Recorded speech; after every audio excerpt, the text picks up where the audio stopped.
Hey, this is Doc G, and you're listening to the Earn and Invest podcast.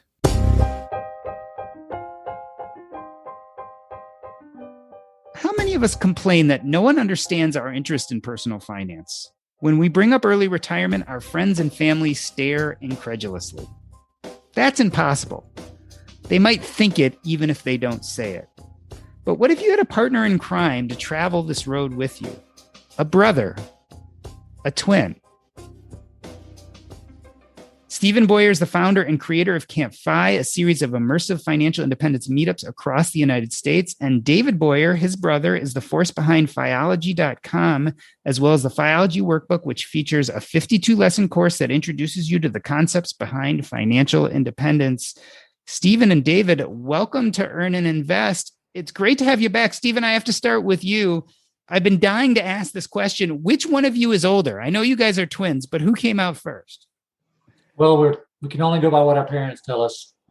I am apparently the older one by 12 minutes. 12 whole minutes, David. And is that fit personality-wise? Is he like always bossing you around and telling you what to do? Always.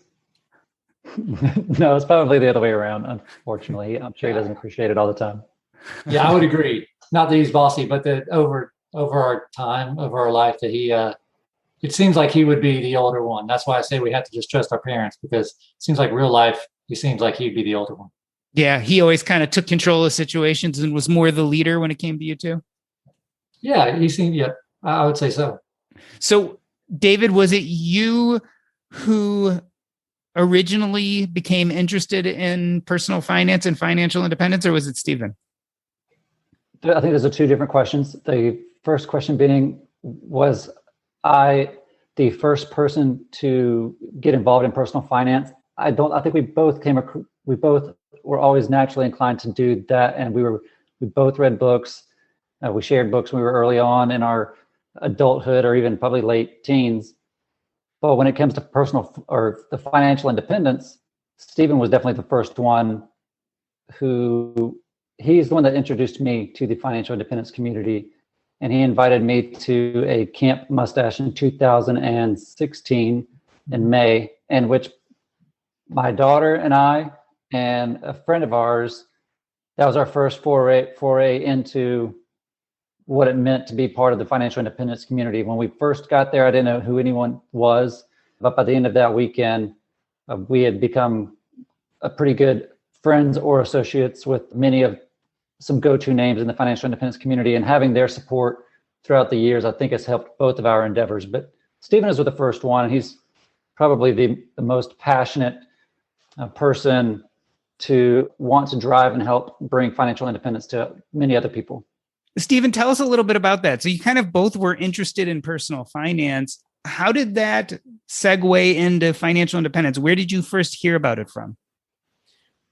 Financial independence, I don't remember exactly how I heard it first, but I do remember coming across the early retirement extreme book, and also the Mr. Money Mustache blog around the same time. I don't remember which one was first. And I do believe once I found the Mr. Money Mustache blog, I forwarded a link or two to David and said, hey, check this out. So I don't remember, some people have stories where they were looking for, how do I get out of my job, or how do I retire early, or, getting out of the rat race. But I don't remember doing anything like that. And I honestly don't remember how it was just a stumble. I don't remember how I came across, the financial independence community initially.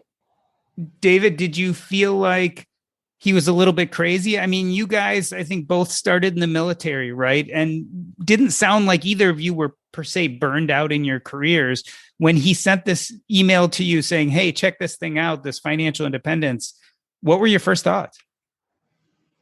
My first thought was finally an X's and O's solution to all of the hints that you got along the way. But finally, once you read the shockingly simple math by Mr. Money Mustache, they just kind of put everything into a black and white formula equation.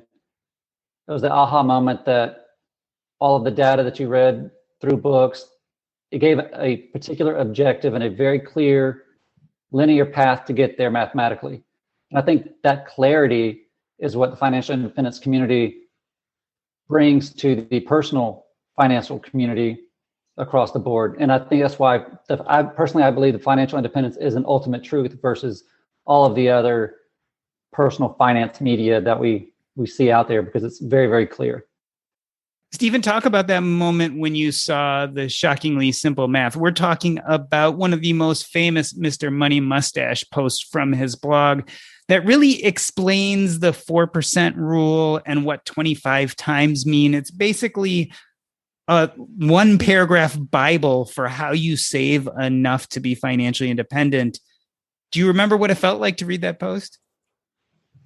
Yeah, it felt great. And one of the keywords you just said was enough. And so what, to me, David mentioned the clarity that the financial independence brings to the broader personal finance community is that we can define what enough is now based on that 4% rule and the 25 times annual spending.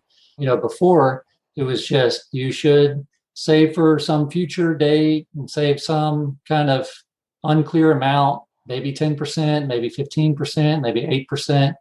And just, if you do those things, then you'll be able to reach retirement at some point, maybe in your 50s or 60s. So one thing that article really does, again, it provides that clarity. It defines what enough is.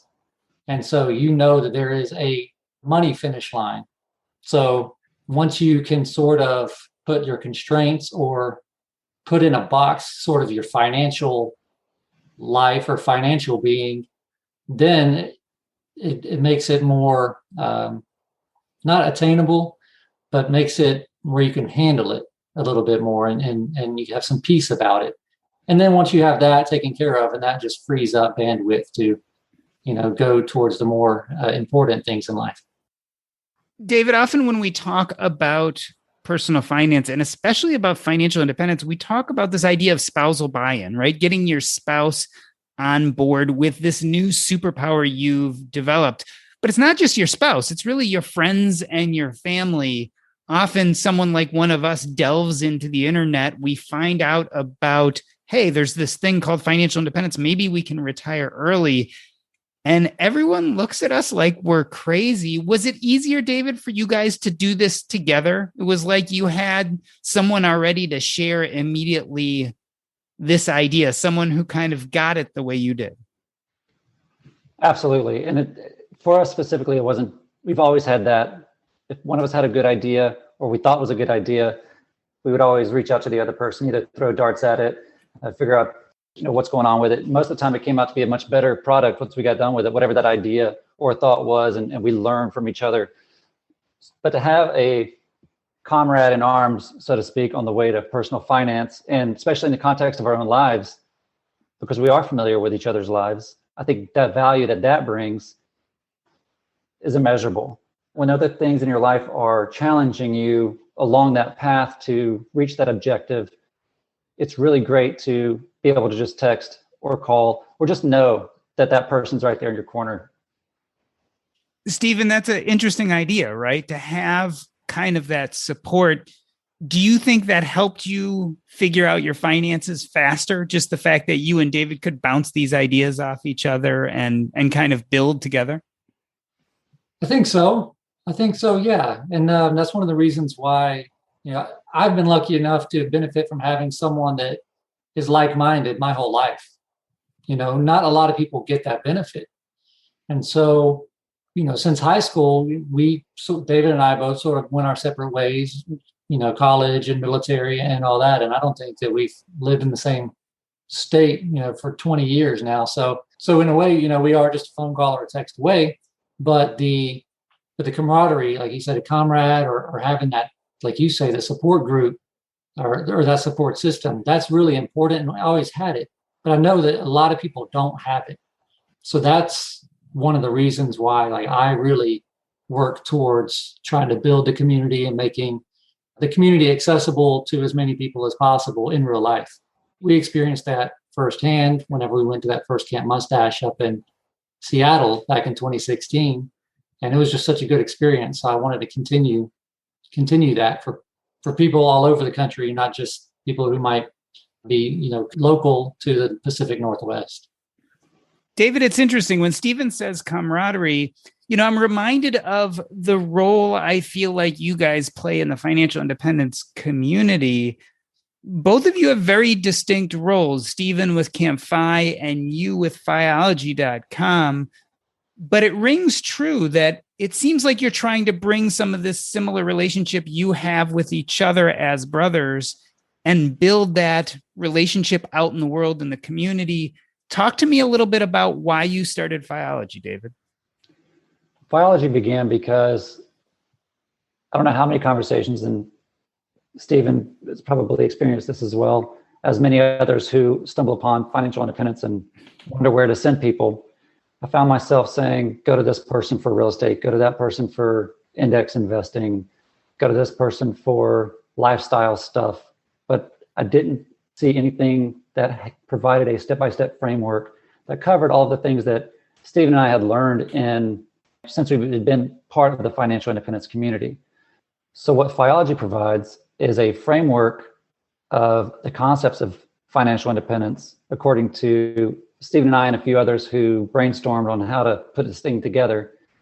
And we wanted to use the content and the creations of those who are already out there, the same people that we've gained insight from.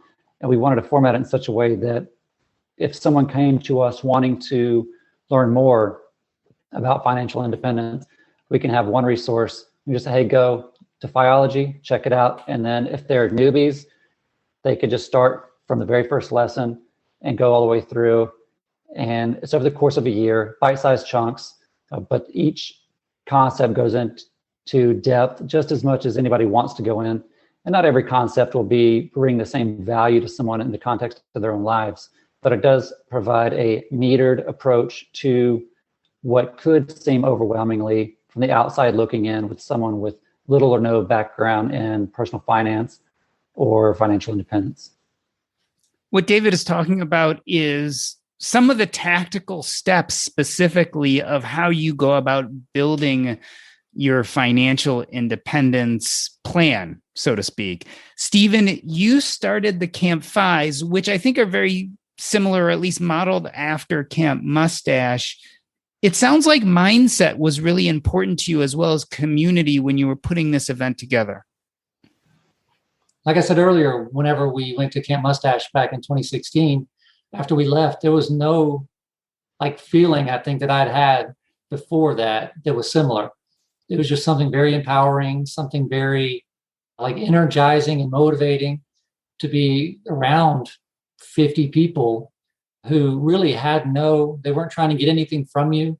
They were just wanting to sit, get to know you, share ideas, tell you about their life. And it was just such a laid back, just enjoyable weekend with a lot of really smart people too, and who are just doing so many different things. There's no cookie cutter Phi life. And when you go to these events and you just talk to 5 different people, you're going to get 5 completely different life situations. So the fact that this message of financial independence can reach anyone, no matter what type of lifestyle you have, that's a powerful thing.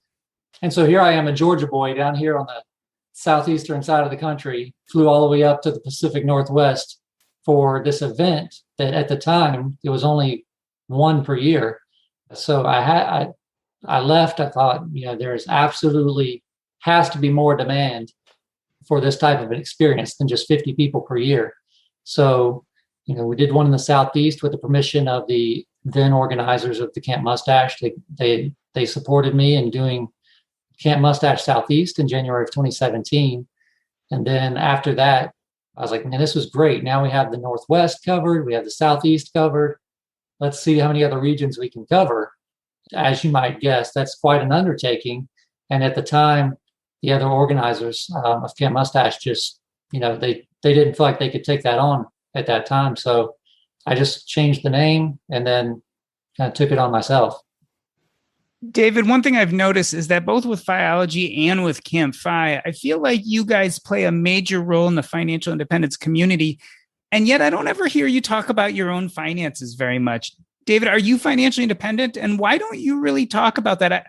Some of the bigger influencers in this field are very upfront about being financial independent and the wonderful life they're living because of it. And I don't hear you talking, either of you really talking much about that. So if someone were to ask me, I would gladly share, because I think we can learn from everybody's particular situations. Yes, I'm financially independent. I've recently retired from the military as of April 1st of this year, 2021. So I do have a pension, and I have rental income from a handful of paid off properties in Middle Georgia. So that covers my living expenses, as well as I do have what I consider just the sleep well at night fund, my thrift savings plan. I don't plan on accessing that anytime soon. That's just to be left in there to grow long term. But as far as people sharing or not sharing their numbers, one thing that I do think gets a little lost in all of the blogging and all of the podcasting and all of the Facebook feeds is that every single person is unique. So who knows how many eyes are on? So, and that's the odd way to look at it, right? Like, you want to help people and you want to provide direction and specific instruction, but at the same time, if you give them your numbers, then they might use that to judge their own progress. Their enough might be different than your enough. And then judgment starts happening. And then, am I doing things right? Are they doing it right? And it kind of gets messy. So for those people who do share their numbers, I commend them. I admire that. That's fine. I think a lot of value can come from that. But in general, I think it's more about each individual, where they are right now in their life. What is their goal? And that will change over time. And what can you do to support that? So rather than share all of my particular information, which I'm glad to at a personal level, then I would much rather try to understand someone else's context and try to provide value where I can in their context. Stephen, do you share some of David's reticence about talking about specific numbers, et cetera, in larger groups? Oh, yeah, definitely in larger groups. I mean, as you know, Doc, you've seen me in groups. I'm not the out front, look at me type. I'm kind of the back of the room, just sit back and observe type. You know, with these camps, I've done 23 camps now. I haven't spoken. I've been a featured speaker at any of them. I think that I might have a lot to offer as a talk, but personally, you know, one, I just don't want the camps to be about me. I don't want to be the focal point. It's more about the community and some of the featured voices that come and step up to share, like you do, like you have occasionally, and like you're going to in the upcoming Camp 5 Midwest. So looking forward to that. But no, so that's not really my personality to be out front and to share a lot of personal details. You know, for those people who are interested in my personal finances, you know, without giving any numbers, I'll say that once I found the FI community, it was during, you know, it's probably 7 or 8 years ago during a divorce, and I have kids. And so at that time, I was trying to sort of gain a footing, see what the future looked like, shape my life how I thought that I wanted it to look. And prioritizing time with my children was pretty much the absolute number one thing on my mind at the time. And so once I found the FI community and made some, like after the divorce, I downsized. My cost of living went down. I'm an accountant by background, and I worked with a defense contractor, made decent money. So the money, you know, accumulated rather quickly. And over a couple of years, I realized I could make a change. I have some flexibility, and some people call it FU money, but to me, it wasn't like that. I enjoyed my job. It was more about just creating some time to spend with the kids. So at the time, I think they were 7 and 4. Right now, they're 15 and 12. And so at the time, I just made a decision, you know, I can work. My plan was quit my job. I could spend summers and fall with the kids, summers with the kids and fall, and then work at a CPA firm with a friend of mine during tax season. And then that would be a nice schedule while my kids are growing up. And that would have been fine. And even if I spent down to zero at the point my youngest turned 18 and went to college, then that'd be fine. I could just go and find a friend's couch and get a job and save up a bunch of money again. So to me, that's kind of the way I looked at it. You know, I'm not 100% FI or anything like that, but right now that's not my main priority. And so Since then, luckily, I really haven't spent down much of my savings because some passion projects have made a few dollars. And I still maximize time with the kids, and I'm 100% accessible and available to them. And I think I'm a much better parent because of that. So to me, that's a priority. Once they get grown or just don't want to hang out with me that much anymore, I'll look into making some more money if I need to. And I think once you discover financial independence and you get the finances and that mindset and the mentality of you have an objective and you have the power to actually do things in your life to achieve that objective, that empowerment or mindset, you can then use that in other aspects of your life, whether it's shaping a lifestyle or whether it's weight reduction, or just the belief that if you take action, smart, intentional action consistently over time, you can really shape a life and design a life that you think can make you happy. And if you get to that point and it doesn't, then you're still feel empowered that you can just do it again and try to improve your lot in life. And I try to look forward to every day.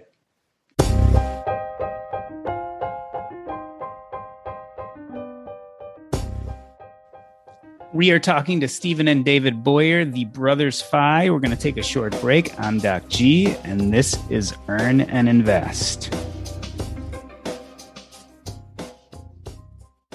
Do you ever find investing daunting? I certainly did when I first began, and that's why I'm excited to introduce you to public.com. There you can invest in companies you believe in, share your insights on why you like a stock, and build your portfolio with confidence. The app is incredibly easy to use. It took only a few minutes to download it, and once I did, I was buying and selling. They even offer fractional shares, so it's possible with as little as $1 you could get started today. On public.com, you can choose from thousands of stocks and ETFs to grow your portfolio. Use code EAI when you download the app to let public.com know you're coming from the Earn and Invest podcast.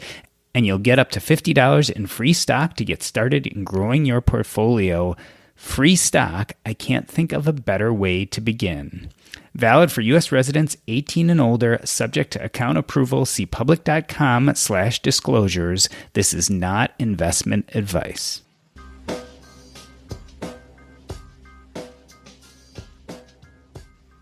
We are talking to Stephen Baughier, the creator of Camp Fi, and David Baughier from Fiology.com. David, Stephen said a moment ago he prefers to be at the back of the room. And I think I've described both of you as two of the most important people in the financial independence movement that you probably don't know. Is being at the back of the room something you guys do on purpose? I've seen that you don't normally throw yourself out there to get the attention when we're in kind of public forums. I don't think we frame it in that way. I think we each have objectives that we want to achieve inside the Fi community. And if that means that one or both of us step out of our comfort level and do something like go on a podcast tour or write more blog posts or be a featured speaker at one of the main events across the country, I think we would be willing to do that. But we do know ourselves and we know what we think our particular roles in for our objectives of it. And then I think we put our energy there to where we feel that we can best get there efficiently and within some level of comfort as well. So there's a lot of great personalities out there speaking. You're one of them. There are so many. Yes, I think we probably have some valuable things to share, but we do. And if people want to hear them after they listen to this podcast, they'll know where to find us. Stephen, David was talking about some of those personalities that are a little bit more upfront and center. I'm thinking of Tanya Hester of Our Next Life. She recently put a blog out that said the FIRE movement, financial independence, retire early, the FIRE movement is dead. Talk to me about how you think FIRE has evolved over the last few years. Is it changing? Is it growing? Is it dead? No, it's not dead, but I don't want to discount her article title. I'd be interested to read it and see if that's really what she's saying in the article or not. But I would say, no, it's not dead. I mean, you're always going to have people who are, well, I guess as long as you have people who are unhappy, who are not doing as well financially, who don't have the knowledge or the support system to make progress in their financial lives, then the fire movement and fire is going to be alive and well. Fire movement was dead, we wouldn't have people continuously attending Camp Fives or Camp Mustaches or FinCon or any of the other retreats or events. So no, it's not dead. As far as like the absolute number of people who are part of the fire movement, if that's growing or shrinking, I have no idea. But then again, something else to think about is, the fire movement, if you want to call it that, is something that touches one aspect of someone's life. And then if they jump in and then they meet some people, maybe it touches like more of a social aspect of their life. But, life is comprised of a lot of different things. And so people will go in and out of the movement, or I guess if you to me, it just seems like to think of it as like this thing that stays the same with the same people throughout time. To me, that's not really like a great way to look at the fire movement. I look at it like it's just sort of a transition period where you don't know about it and then you do. And then if you choose to do something with it, then great. If not, then that's okay. But then you just go on with your life. So to me, as long as you're putting good information out there, Tanya Hester, she's probably getting plenty of traffic to her sites and to her blog. And I think she's just finished a book that might be coming out soon. Her second book, as far as I think. It's her third, actually. Yeah. Her third, okay. So I mean, hopefully it's not dead, because I'd like to see her sell some books and everything. So it could just be clickbaity. I'm not sure, but I'd be interested to read that article and see what she's talking about. David, what about the pandemic? I mean, has it changed the fire community? Has it changed the way we do things? No, I think throughout the pandemic, people either refocused because they had the time and a little bit more time. Maybe they had the 2-hour commute every day they didn't have to take, or they just worked from home and they were around their family more. Things changed. People's perspective of things changed. So I think people learned a lot. But as far as the financial independence movement and how the pandemic affected it, or those who are trying to go through fire, I think those who are on their path to financial independence probably recognize some of the same habits that they maybe honed a little bit more during a pandemic if they had a job loss or a reduction in income or an additional challenge in their life that maybe is not financially related, but had to learn how to creatively overcome it. Many of those same tenets and habits are what you hone over a longer period of time on a financial independence journey. For those people who are now, maybe went through tough times, and I believe a report just came out now that unemployment's again, or the amount of people who are filing for unemployment is at the lowest post-pandemic. And that's great. But as people regain employment, hopefully their salaries are increasing. And then maybe some of those habits that they learned over the last year and a half will reach forward. And then maybe that person, because of the habits developed, be able to feel more confidently in investing that difference or that growth, or they'll be more focused on the value-based spending. Stephen, I'd ask you the same question. Do you think the pandemic changed the fundamentals at all of what we do in financial independence, or what young people will be doing today? I don't think so, not at all. Because, as David stated earlier, it's sort of just a formula. Financial independence is a linear formula that people can apply and use as peace of mind and some guardrails, and give some foundation or some structure to, how they deal with their money. The pandemic doesn't change the fact that we need money, that we use money, that we spend money, that we make money. There are other areas that the pandemic affected, I'm sure, micro and macro impacts that we're going to see over the next few years. Some things have accelerated. I believe, for example, working from home and using technology. We're doing this podcast on Zoom. A lot more business meetings are happening on Zoom now. So we're going to see some acceleration of some changes that were going to happen anyway. It's just, instead of taking 10 years, it might take 2 now. So, we're going to have as a workforce, I think that we have a little bit more leverage to demand certain things from our employers. I don't know that money necessarily is one of those things, but so that's what I'm saying. The financial side of it, I don't think it's changed much at all, other than some of us might have found out we like to cook. So we might save some money on that instead of going out to eat as much. But no, the pandemic affected a lot of other things. But as far as financial independence, I don't think that it really is going to have a long-term impact. Just wondering, you mentioned that some of those levers might have changed with employers, but money was not one of them. What levers do you think are changing? I think one of the levers is going to be the work-life balance. Before, and it's something that we've talked about different times throughout in meetings with in person at camps, or I think I'm sure there's a lot of blog posts and things within the FI community about quality of life issues. It's not all about the money. There's a lot of other things that are really important. Well, now the fact that the use of technology has accelerated some of these changes, or will in the near future, I think it's allowing us a little bit more leverage to request things like work from home, to request, I don't know what else there would be, but work from home so that, you can have more of a work-life balance. Unfortunately, for podcasters, less of commuting, less downloads, and less listens. Very true. I'd be interested to hear how that's sort of rebounded since we've opened back up a little bit. But I don't think that's a bad thing. Like overall, it's a good thing as long as people are happier. I know that there's the big minimum wage push now, which wasn't part of a discussion a year ago. Now all of a sudden it's like, let's get this federal minimum wage going to $15. And maybe it could be another aspect of. I did say a minute ago that it wasn't necessarily money wise or finances wise, but one thing we did notice during the pandemic were which jobs really were essential, and it turns out a lot of the essential jobs, not quote, but a lot of the essential jobs are lower paying jobs. So maybe with the realization that these jobs are essential, then those people working those jobs will be paid a little better here in the near future. David, one thing about the pandemic that seemed to at least teach me was that the future is unknown. And it makes me wonder if people are moving away from the retire early aspect of the FIRE movement. So I think all of us are interested in financial independence. Do you think the pandemic pushed people away from leaving their jobs? Well, I want to mention about the RE part of FIRE.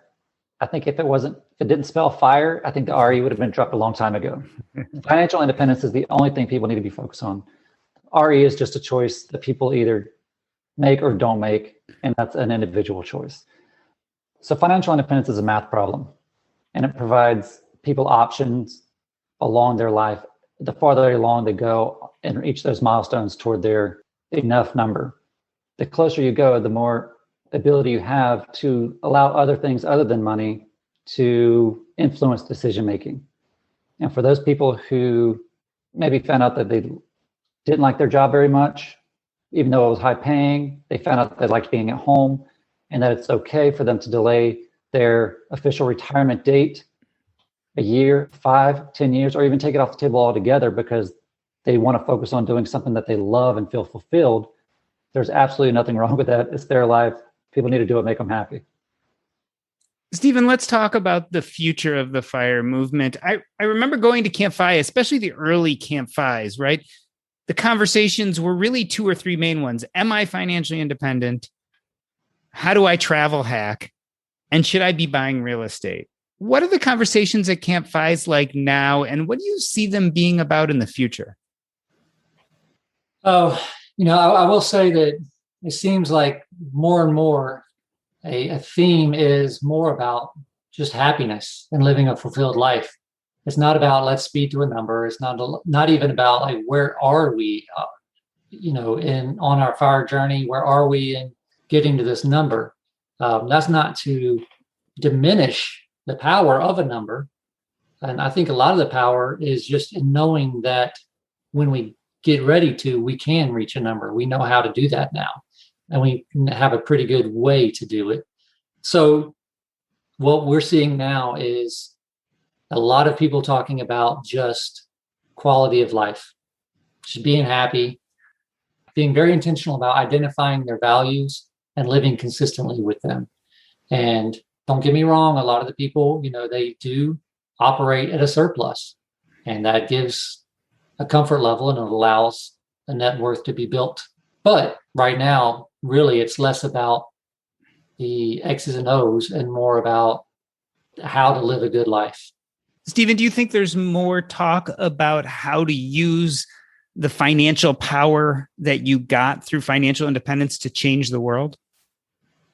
I don't hear that. And I'll tell you, I was surprised whenever I first joined the FI community, when I first became part, I guess, of the FI community and was exposed to it, I thought, man, this is a great community. Everybody's super generous, and they're super smart, and and it's wonderful, and you can learn a lot from them.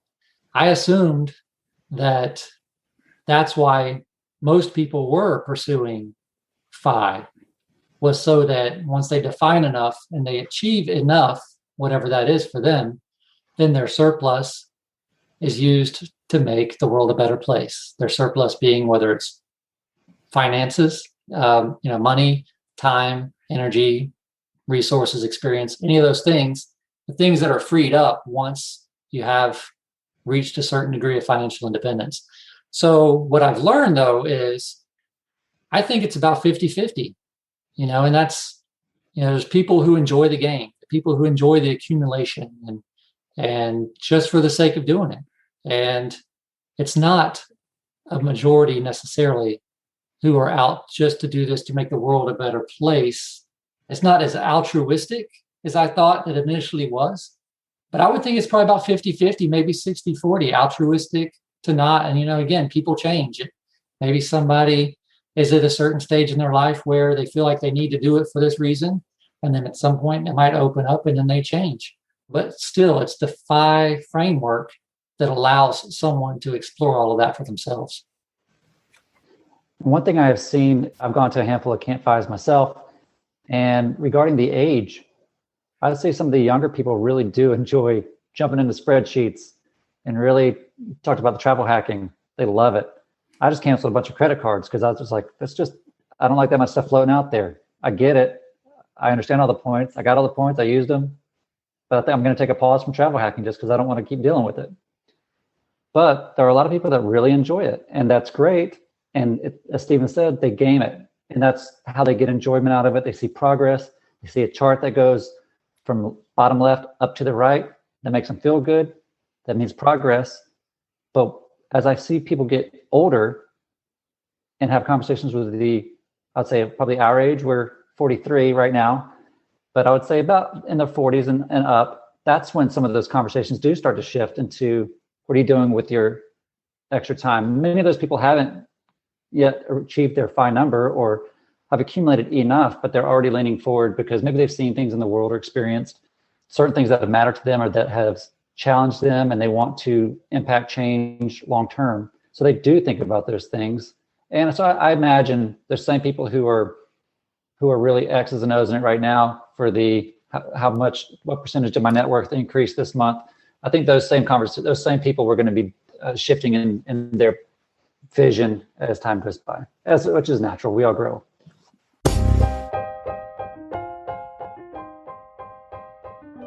We're talking with Stephen Baughier, founder and creator of Camp FI, a series of immersive financial independence meetups across the United States, and David Baughier, the force behind Fiology.com, which features a 52-lesson course that introduces you to the concepts behind financial independence. We are going to take a short break. I'm Doc G, and this is Earn and Invest.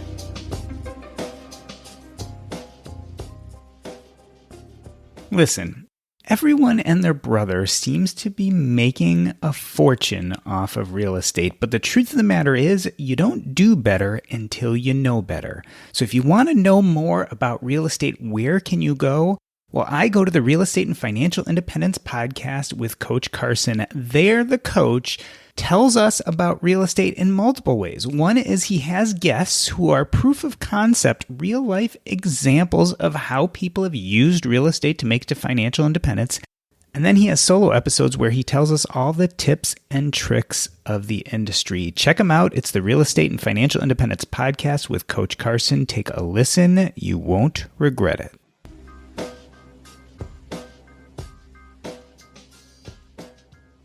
We are back with David and Stephen Baughier, the Brothers FI.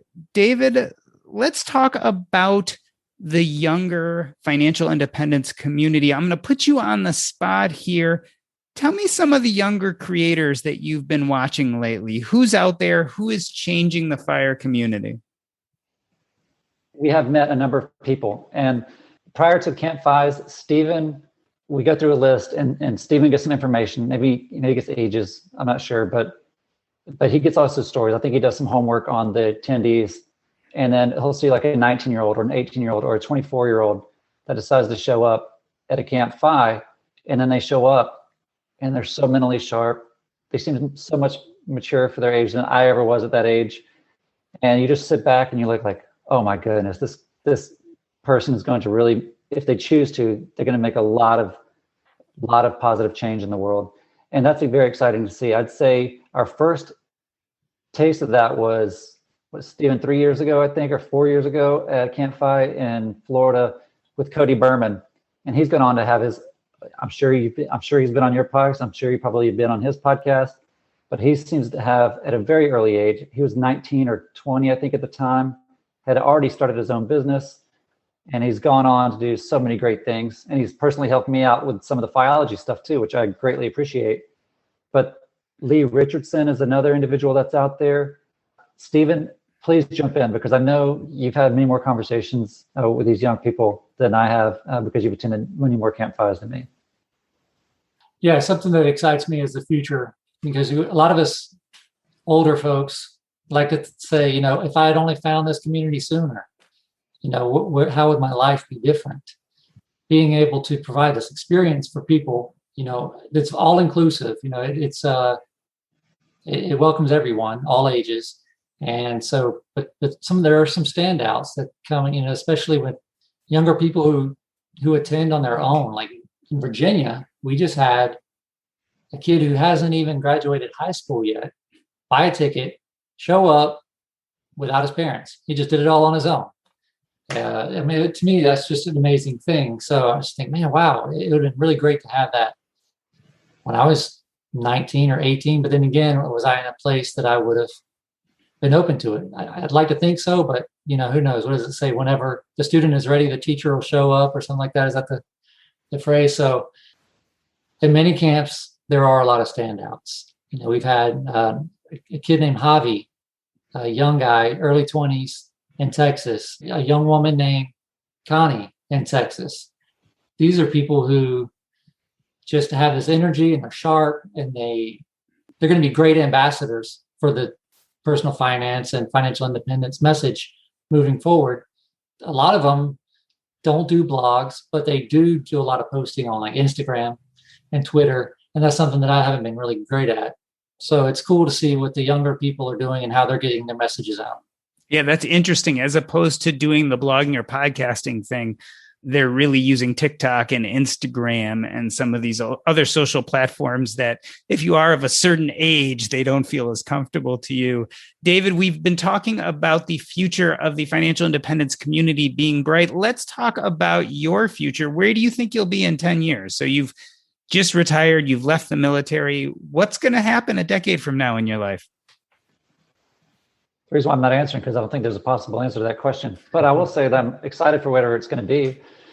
Who knows what's going to be in 10 years. But right now we've relocated to San Diego. That's where we're taking up residence. And so I imagine I will be here probably for the next 10 years. Maybe try to find my footing in the local financial independence community here. Jennifer Moz has done a great job. And we'll meet up again soon to chit chat about where I can add value locally, or I gain value, of course. As far as phiology, I think I'm just going to take one step at a time. It's something that I have not lately been putting so much effort in because of the transition, but it's something I do look forward to getting back into and help grow again. And my intention with that is maybe reach out to some of the high schools. I'm sure there are some red tape to cut through, but see if some high schools or private schools, or maybe some homeschooling networks could find some benefit in using those. So that's one of the things I'd like to do in the next few months, to try to figure that part out and see if we can make some progress that way. Stephen, do you see yourself running Camp Fives a decade from now? I do. I believe a lot in the experience and the change that it can make at an individual level. I don't see all those, never really expected that I would, but I've gotten enough feedback to know that it does make a difference. And I don't think that 10 years from now, that's going to be any different. I see as long as there's a demand for it, I hope to be the person that's able to provide that experience for people. Well, Stephen and David, I wanted to thank you for being on the show. Your story reminds me of two things. One is the power of having someone by your side who understands what you're into, who understands your personal beliefs, whether it be about personal finance or other things. The other is how much you can affect a community by just showing up and being there. I think both of you guys are great examples of people who are part and parcel of this FIRE community, who've consistently showed up behind the scenes and done the work. I totally appreciate you. I appreciate what you've put out there in the world. In case anyone wants to connect with you online, let me start with you, Stephen. Where can they find you? Well, I'm on Facebook, Stephen Baughier, StephenBaughier. You can find me. It's easy. That's a very uncommon last name, so you'll have one selection probably. And you can reach out. campfi.org is my email. campfi.org@gmail.com. It's campfi.org@gmail.com. And if you're interested in knowing what's going on with the camps, you can go to campfi.org. And David, if people want to reach out to you or want to know more, how can they? I definitely want to learn more about the people out there as well. So please reach out to me at www.phiology.com. Just contact, and then it'll send an email right to my inbox, and I will respond. This has been the Earn and Invest podcast. On behalf of myself, I'd like to thank the Brothers Phi, David and Stephen Baughier. That's a wrap. Have you been to a Camp Phi yet? In this episode, we talked about Camp Phi. These are retreats throughout the year at multiple locations where like-minded individuals get together to talk about financial independence. We have one coming up September 3rd through 6th in Minnesota. That is the Camp Phi Midwest. You can learn more by going to campfi.org. That's campfi.org. I remember the first Camp Phi I went to. It was actually a Camp Phi Midwest in Minnesota 2 years ago. I had such a blast. At the time, I was still a busy practicing physician, and I was trying to build up the courage to leave my practice. I knew I was financially independent, but I wasn't ready yet to leave a job, unfortunately, that wasn't fulfilling my sense of purpose, identity, nor connections. I went to this Camp Phi. I met some amazing people like Leif Dahlin, the physician on fire, who's going to be at Camp Phi Midwest this September 3rd, as well as J.L. Collins, Tanya Hester, Gwen Mers. I can't tell you how many cool people I got to hang out with, but it wasn't just the content creators. It was actually everyday people like you and I who could discuss what was going on in our lives. We could talk about our financial independence dreams, and we could put together plans of what to do next. These are life-changing events. I really suggest you check one out this year. We have one coming up September 3rd. There are still tickets available to Camp Phi Midwest. Just go to campfi.org. That's campfi.org. Check it out, and I will be there and would love to see you.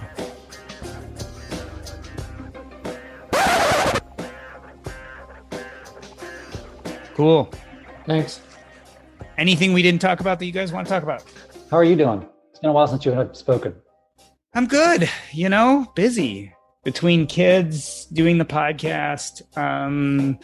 I did eventually sign a book deal with Ulysses Press. So congratulations. I do want to write this book, which is going to be about what taking care of the terminally ill and dying has taught me about money and life. And so I'm in the process of writing.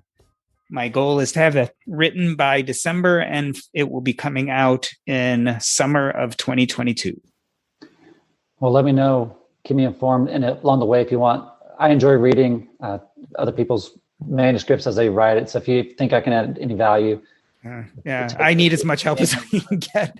Yeah, I'm glad to proofread. If you write a chapter, want to send it my way, look for the obvious, whatever, the commas, whatever it is. And it's interesting. Thankfully, through Ulysses, I'll have an editor and a designer and all those kind of things. So things like commas, actually, I don't worry about. It's more getting everything I want to say in a clear and organized way together. One thing I've realized is, this just probably like most things with me is it's going to end up being very philosophical and much less how to, right? So it's going to be much more about kind of the things that trap us and why, and kind of what role money should play in our lives in general, right? Because I think there are a lot of traps there, right? One of the most obvious traps is seeing money as your ultimate goal, right? And I have all sorts of stories dealing with people in hospice about how money became the most important thing in their life and how it didn't allow them to reach their goals.